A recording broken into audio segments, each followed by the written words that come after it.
some rumbling, some news or something, we could finally put to rest. We remember 2013, we got into the discussion of the Hall of Fame, and it continued on the subsequent two other cruises.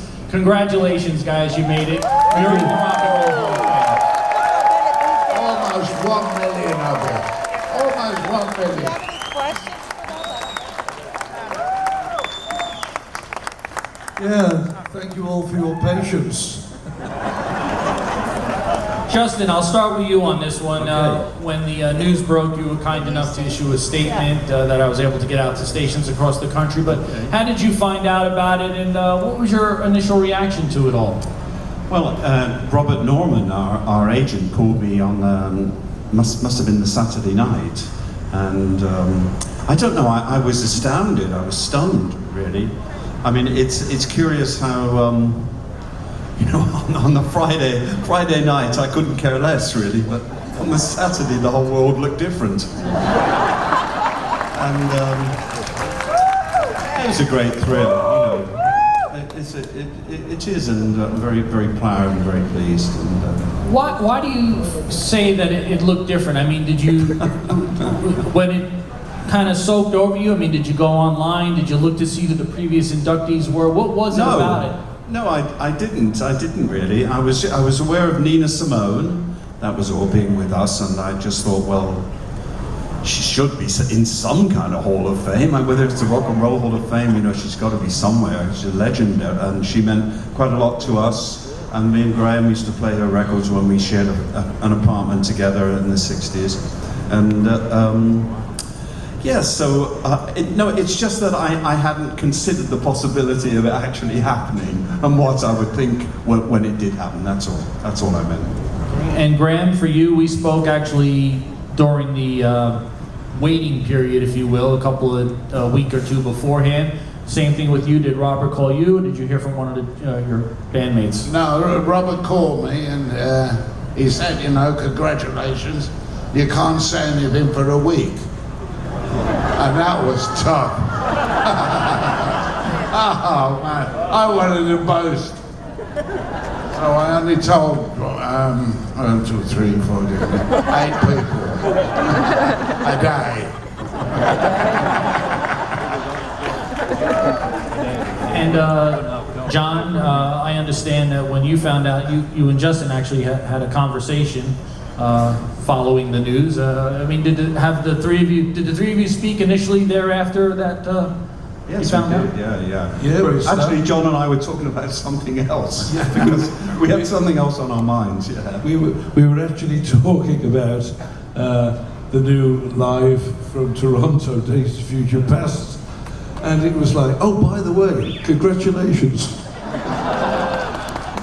But you know, it's really funny, as Justin was saying, you know, what did it mean? What happened, you know? And for me, I was thinking about it on the morning afterwards when Robert Norman told me. And I thought, what did it actually mean, you know? Because there's all our icons up there in the Hall of Fame, everybody we love. And I thought, for me, I just had a vision of my grandson, when he's older, going with his children to Cleveland to the Rock and Roll Hall of Fame and going, hey, there's my granddad up there.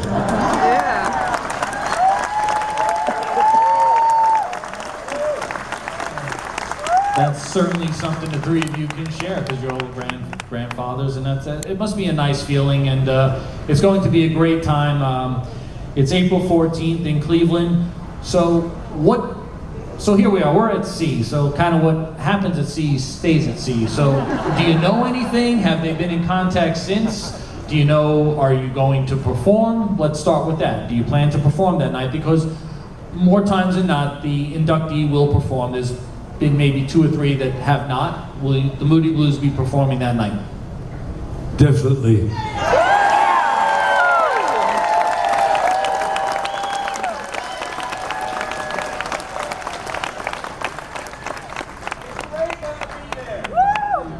Will the Moody Blues, let me backtrack. Did you have any of you spoken to Ray or Mike once this honor was bestowed upon you? Yes, I heard from Mike. Yes, yeah.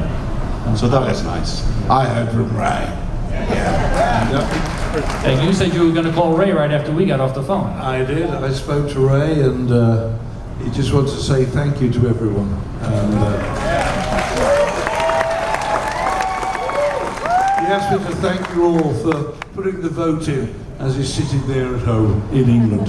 So the question that everybody is dying to know the answer to, has it been discussed yet? Will Mike and Ray be joining you on that night in Cleveland?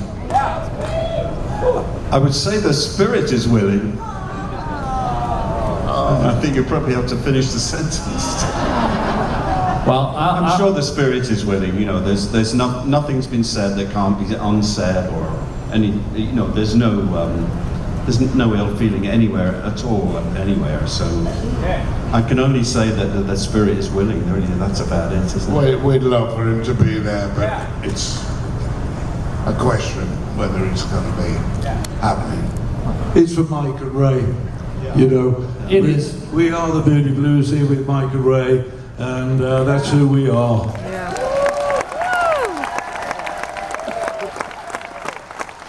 If the stars align, the spirit's willing, they can get to Cleveland, would you like to perform one more time with them? Yes. Always. You know, I've known Ray since he was 14, and you know, so we go back so far. You know, it's a long, long, long way to have a great friendship, and he is a great friend. So let me grill you on just a couple other Rock and Roll Hall of Fame items, and then we'll move along. Have you begun to write your acceptance speeches? Here's how it goes down.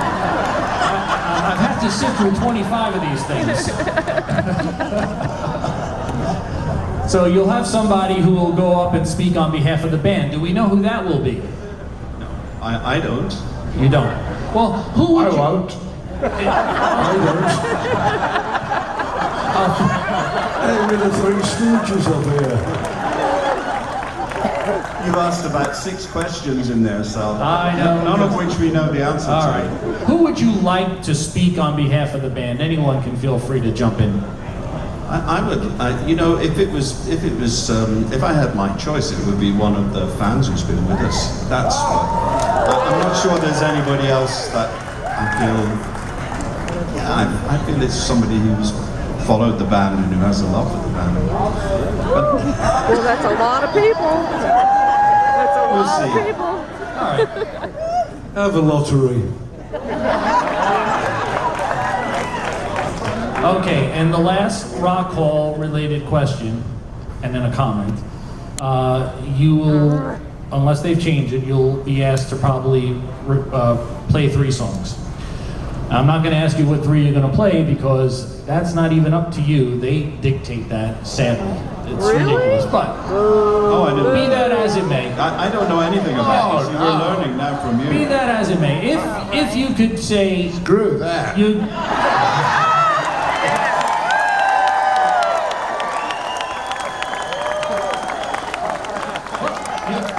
You don't have to perform, so that's up to you. And then, quite frankly, if you told them to screw off, all the power to you. But what 3 songs do you think would kind of best define a Moody Blues performance on that night? I think we can say certainly Nights in White Satin, and certainly singer in a rock and roll band just fits the bill perfectly.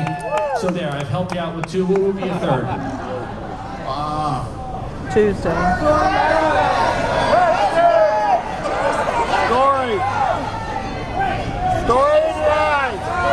All right, I'll move this along. Question. Yeah. Question. Isn't life strange? I think It's Tuesday. a lot to choose from. The answer that so many artists give, it's like trying to choose who your favorite child is. So. Actually, you know, thinking about it, someone said we were sort of eligible 29 years ago. Well, if it had been 29 years ago, the choice would have been slightly less. Yeah. It's true. Yeah, you were first eligible for a nomination for election into the Hall of Fame in 1989. Well, I've been stopped by so many of your fans here, and so many of them are planning to be in Cleveland on April 14th. And so many of them have ponied up. They have told me the prices, God bless them, but I have a strong feeling that the crowd is going to be heavily favored for the Moody Blues that night in April, as well as it should be. All right, well, that takes care of the Rock Hall. Again, since 2016, another thing took place. There were whispers of it back then, but nothing was announced and couldn't be said on that cruise. But you finally decided that the time was right. It was the 50th anniversary to go out and do Days of Future Past in its entirety.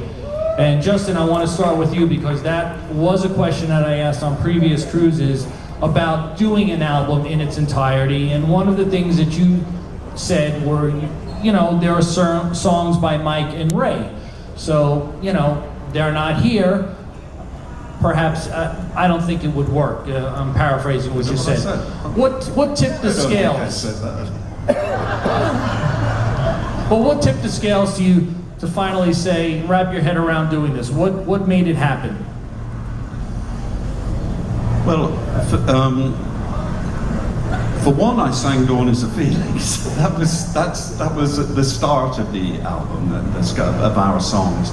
And for me, meeting Elliot Davis, who ended up being the musical director and the conductor on the show, and that's what changed things. And when I met Elliot and he became a friend, I realized that he was the person to recreate those charts, because we knew that we could play our bits. That our bits were no problem. Our bits are, for me, some lovely, beautifully written, concise, clear, short songs. They're not long, sort of rambling solos or anything. They're clearly defined songs that we knew that we could do. That was no problem. But the original parts to Peter Knight's parts, because nobody, I believed at the time, thought that the album would have any great success. So it wasn't kept, and my family actually became friends with Peter Knight, and Peter and Babs, his wife, and myself, and it was actually my brother went to his garden shed and were looking everywhere for those parts a couple of years later, 3 or 4 years later, and they just didn't exist. So, but when meeting Elliot a couple of years ago, back in 2015, you know, he knew the album and he loved it, and he believed that he could recreate it. And we had a computer program that we could simulate the orchestra parts with, and we worked on that. And the more we worked on that, the more we realized that it could actually happen. So that was great. And then for the three of you individually, then to reacquaint yourself with the album. I mean, was it actually as simple as putting it on, listening to it? Is that how you go about it? We knew those songs, didn't we? I mean, what we already do. We already did Peak Hour Tuesday at nights anyway. Dawn Is a Feeling is a simple song. Evening Time to Get Away, you know, is an enjoyable, clear song, and that just left Twilight Time and Another Morning. You know. Yeah, and we used to do Twilight Time. Yeah, it's no problem. And they all came back. You know, 2 or 3 plays, it was all there. I think the interesting thing was to actually sort of get back and find out who we were in 1967. Yeah. So we could sort of really become that person again. Because it'd be so easy just to listen to the record a few times and just play the songs. But to revisit them and try and become who you were when you were in your early 20s and say, who was that guy doing those songs? You know, who were those guys? And I think it developed from that. And it opened up, it's really cathartic because for me, it opened up a whole era of time, and I could remember a whole load of things going on at that time. I thought, yeah, that's where Days of Future Past came from. And so we're having a great time doing that tour. We're loving doing Days of Future Past.